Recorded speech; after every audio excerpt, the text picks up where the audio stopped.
আমার তরুণ বন্ধুদেরকে, কিশোরদেরকে, স্নেহের কিশোরদেরকে আমি বিশেষভাবে বলতে চাই, ঈদে আমাদেরকে আনন্দ করতে হবে, উৎসব করতে হবে, হাসি খুশি থাকতে হবে, এটি সুন্নাহ।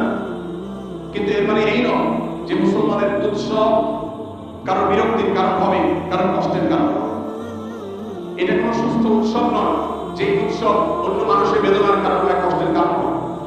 আমার কিশোর বন্ধুরা, তোমরা অনেকে ঈদ উপলক্ষে বিভিন্ন জায়গায় ছোটখাটো পিকআপ ভাড়া করে, অনেক সময় ট্রাক ভাড়া করে তোমরা দলে দলে বিভিন্ন সড়ক প্রদক্ষিণ করো এবং বড় বড় সাউন্ড বক্স ভাড়া করে হাই ভলিউমে তোমরা মিউজিক বাজাতে বাজাতে সড়কের এই মাথা থেকে ও মাথা পর্যন্ত প্রদক্ষিণ করো।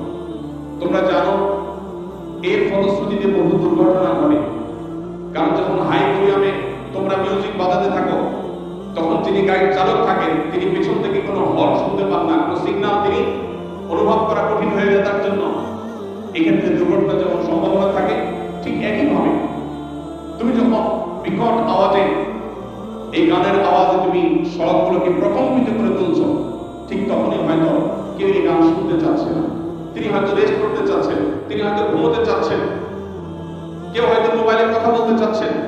তোমার সড়কে এই যে বিকট আওয়াজে, তুমি গানের আওয়াজে তুমি যে সড়ককে প্রকম্পিত করছো, ওই সময় হয়তো তোমার পাশের চালক তোমার আওয়াজের কারণে পেছনে কোনো সিগন্যাল শুনতে পারেন নাই, দুর্ঘটনা ঘটে যেতে পারে।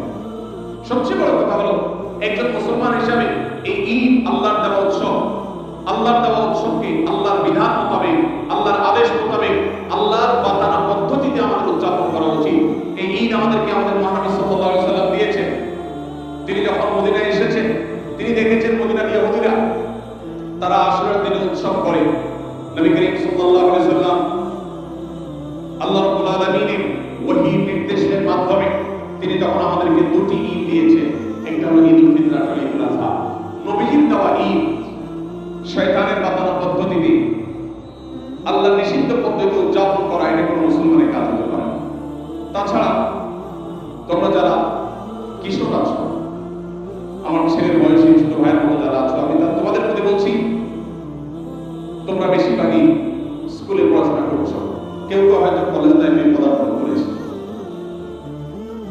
একজন শিক্ষিত, একজন দায়িত্বশীল মানুষ কখনো তার আনন্দ অন্য মানুষের বিরুদ্ধে কাজ করতে পারে না। এটা কোনো সভ্য সমাজে গ্রহণযোগ্য হতে পারে না। আমরা অনেক দিক থেকে এগিয়ে গেছি, কিন্তু কিছু কিছু কালচারে আমরা ভয়ঙ্করভাবে পিছিয়ে গেছি। সেই কালচারগুলোর মধ্যে থেকে একটা হলো ঈদ। অতএব আমাদের এবারের ঈদ এবং পরবর্তী ঈদগুলো যে কোনো মূল্যে যেন হয় মানুষকে উত্ত্যক্ত করা ছাড়া, মানসিক কষ্ট দেওয়া ছাড়া, বিরক্ত করা ছাড়া, মিউজিকের এই উন্মাদনা, এটা ছাড়া যেন আমরা ঈদ উদযাপন করতে পারি। আল্লাহ তাআলা আমাদের সবাইকে সেই তৌফিক দান করুন। আস-সুন্নাহ ফাউন্ডেশন, উম্মার সাথে সুন্নাহর সাথে।